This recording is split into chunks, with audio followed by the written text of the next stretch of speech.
Hello students, कैसे हैं आप सभी। उम्मीद करता हूँ आप सभी अच्छे होंगे, स्वस्थ होंगे। आपकी पढ़ाई कैसी चल रही है मुझे कमेंट बॉक्स में लिख के ज़रूर बताइएगा स्टूडेंट।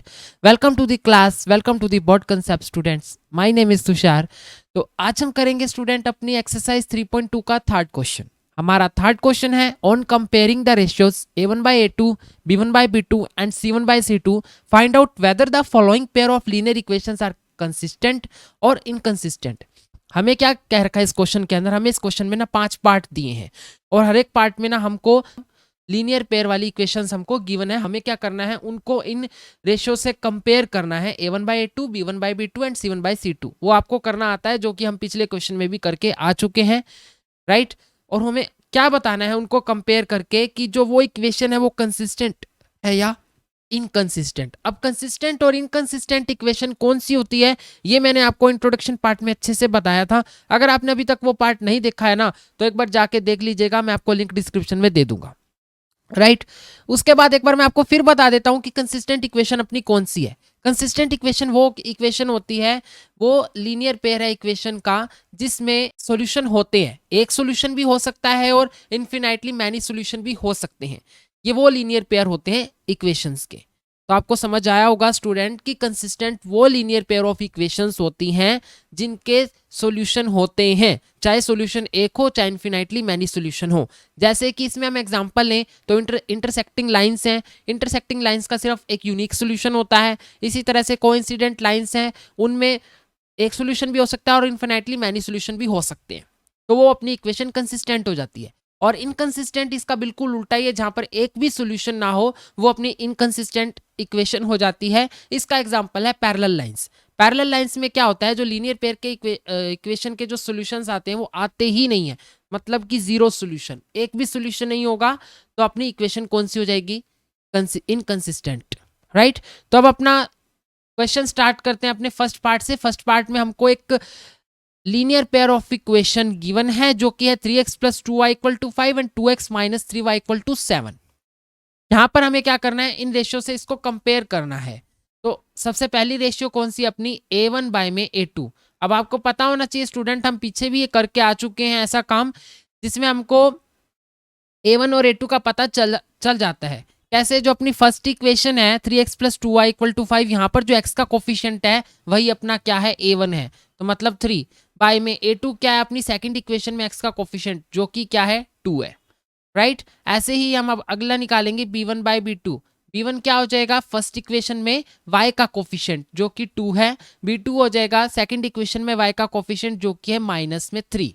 इसी तरह से c1/c2, c1 क्या है, अपनी फर्स्ट इक्वेशन की कांस्टेंट टर्म है जो कि कितनी है, 5 है। और बाय में c2 क्या है, अपनी सेकंड इक्वेशन की कांस्टेंट टर्म है जो है 7। तो हमारे पास तीनों की तीनों रेशियोज आ चुकी है और यहाँ से हमें दिख रहा है कि जो हमारी रेशियोज आई हैं वो इक्वल नहीं है। क्यों, क्योंकि जो 2/3 है, सॉरी जो 3/2 है वो नॉट इक्वल टू है -2/3 के, एंड ये भी नॉट इक्वल टू है 5/7 के।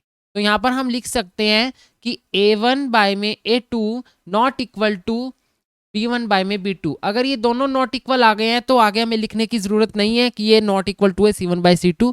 तो इस तरह की हमें कंडीशन का पता है कि जब a1/a2 नॉट इक्वल टू आ जाए b1/b2 के, तो हमारी कैसी लाइंस होती हैं। तो ये देखिए, इस कंडीशन के हिसाब से जो ये लाइंस होंगी वो कौन सी होंगी, इंटरसेक्ट करेंगी एक दूसरे को। These lines are intersect each other at a point. और इसका जो सोल्यूशन आएगा, जहां पर लाइंस इंटरसेक्ट करें एक दूसरे को, वहां पे जो सॉल्यूशन आता है वहां सिर्फ एक ही सॉल्यूशन आता है, मतलब इंटरसेक्टिंग लाइंस का सिर्फ यूनिक सॉल्यूशन होता है। और जहां पर एक भी सॉल्यूशन हो जाए वो अपनी कौन सी इक्वेशन हो जाती है, consistent. Therefore the pair of linear equations is consistent. जो भी लीनियर इक्वेशन का पेयर है वो कैसा हो जाएगा, कंसिस्टेंट हो जाएगा, क्योंकि अपनी क्या आई है, इंटरसेक्टिंग लाइंस है और यहाँ पर अपना यूनिक सोल्यूशन होगा। तो हम आगे बढ़ते हैं अपने नेक्स्ट पार्ट की तरफ। तो स्टूडेंट हमें सेकंड पार्ट में दे रखा है 2x - 3y = 8 and 4x - 6y = 9। यहां पर भी हम अपनी रेशियोज को कंपेयर करेंगे। सबसे पहले लेंगे हम a1/a2। a1 हमको पता है, फर्स्ट इक्वेशन में x का कोफिशिएंट रहेगा जो कि है 2, बाय में a2 अपना रहेगा सेकंड इक्वेशन में x का कोफिशिएंट जो कि है 4। ये चीज अब आपको पता चल जानी चाहिए स्टूडेंट। तो हमारा ये कट के आ जाएगा 1/2। आगे आ जाती है अपनी नेक्स्ट रेशियो जो कि है b1/b2। यहाँ पर b1 जो है वो है अपना -3, क्योंकि फर्स्ट टर्म में x का जो हमारी फर्स्ट इक्वेशन है वहां पे जो y का कोफिशिएंट है वो है -3। जो हमारी फर्स्ट इक्वेशन है उसमें जो y का कोफिशिएंट है वो है -3, और जो हमारी सेकंड इक्वेशन है उसमें जो y का कोफिशिएंट है वो है -6, जो कि क्या है अपना b2। तो ये भी कैंसिल हो जाएगा, माइनस से माइनस कैंसिल, और 3 1 जा 3, 3 2 जा 6, ये भी 1/2 आ गया कट के। अब निकालते हैं अपना C1 बाय में C2।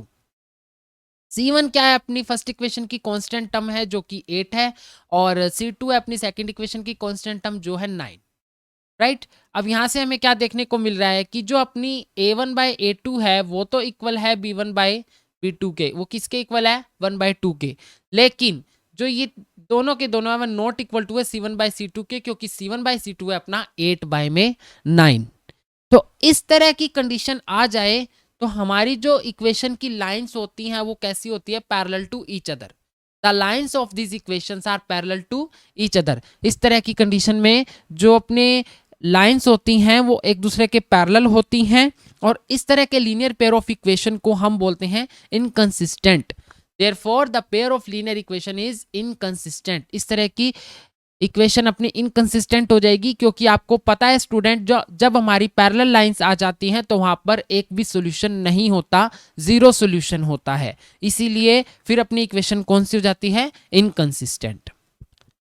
अब हमारा थर्ड पार्ट है student 3/2x plus 5/3y equal to 7, 9x minus 10y equal to 4।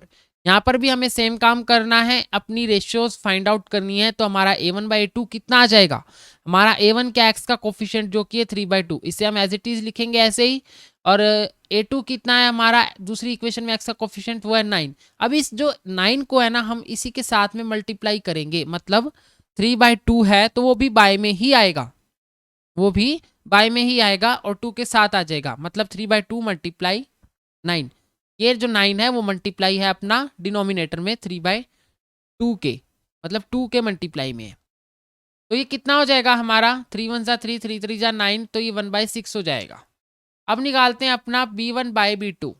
तो B1/B2 कितना आएगा 5/3, जो कि अपनी फर्स्ट इक्वेशन का y का कोफिशिएंट, और फिर बाय में कितना हो जाएगा, अपनी दूसरी इक्वेशन में क्या है y का कोफिशिएंट -10, तो ये भी कट जाएगा, कितना आ जाएगा 5 2 जा 10, तो कितना आ गया, माइनस भी साथ में रहेगा तो 1/6, लेकिन किसका, माइनस का।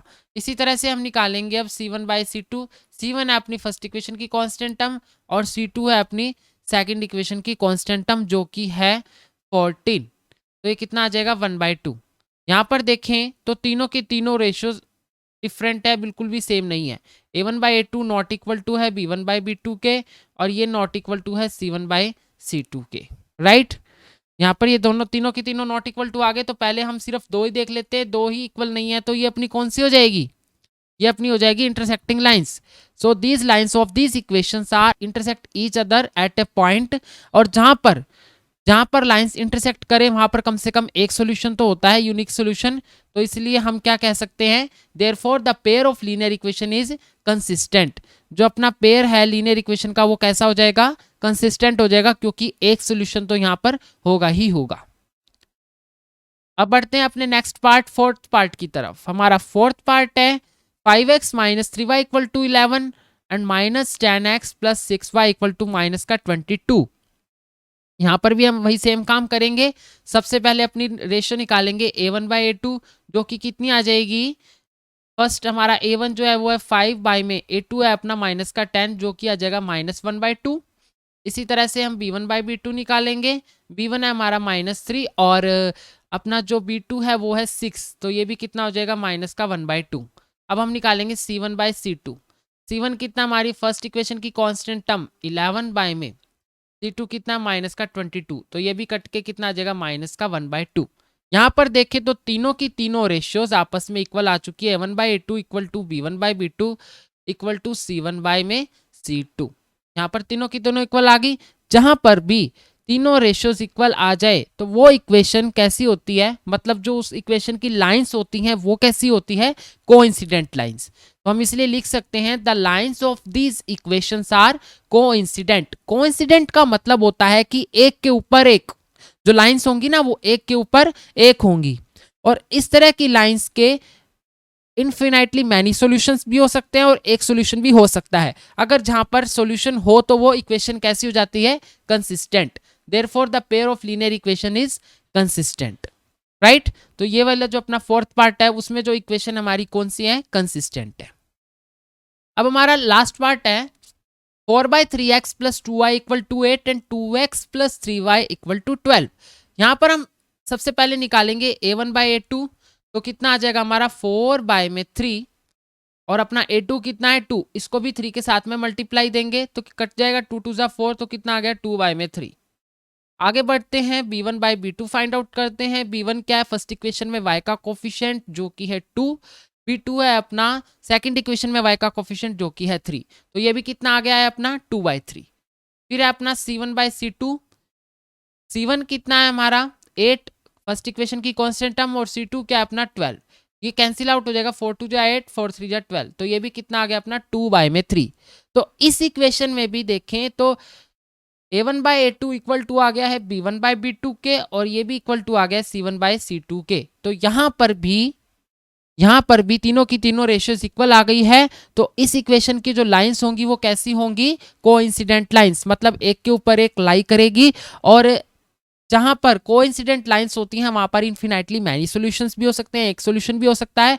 Therefore the pair of linear equation is consistent. तो इस तरह की जो लीनियर पेयर की इक्वेशंस होती हैं वो कैसी होती है, कंसिस्टेंट होती है, जहां पर सॉल्यूशन हो, राइट। तो इसीलिए हमारा फिफ्थ पार्ट भी कौन सा है, जो फिफ्थ पार्ट की इक्वेशन है वो भी कैसी है, कंसिस्टेंट। आई होप आपको ये कंसिस्टेंट और इनकंसिस्टेंट का कंसेप्ट ये क्वेश्चन करके अच्छे से क्लियर हो जाएगा। अगर फिर भी कोई डाउट हो या फिर और किसी चीज को लेकर आपके पास कोई डाउट हो तो मुझे कमेंट सेक्शन में लिखकर पूछ लीजिएगा। चैनल पर नए हैं तो बिना पूछे चैनल को सब्सक्राइब कर दीजिएगा। थैंक यू, एक बार फिर मिलते हैं नई वीडियो में, नए सेशन में। वीडियो पसंद आई हो तो लाइक कर दीजिएगा, अपने फ्रेंड्स के साथ भी शेयर कर लीजिएगा ताकि वो भी थोड़ी बहुत स्टडी कर ले। Okay, bye bye.